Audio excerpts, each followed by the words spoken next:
bahorni, ko'zlarida sevinch, qalblarda nahorni. Yonib yonib dillarda sevinchlar, qalblarda shirin shirin xayollar.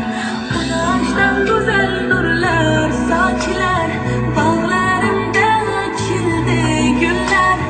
Ko'k bog'laringda go'zal g'unchalar, yonadi yonadi dilgina.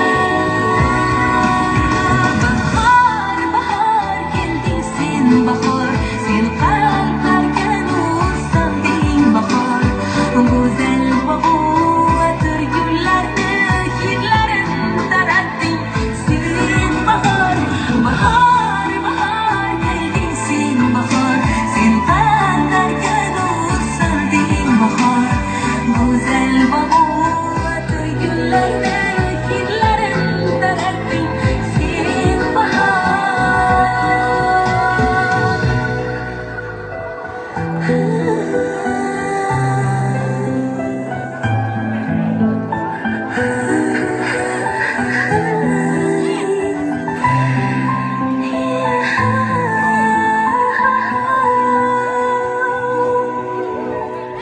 dehqon bobolar mehnat mo'l bo'lsin, zaminimiz doim nurlarga to'lsin.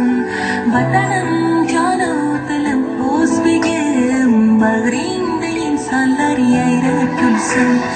Yurtboshimiz bor, yurtimiz tinchdir, osmonimiz musaffo badinibdir. Bag'ringda o'sgan go'zal g'unchalar yayraydi yayraydi shunchalar.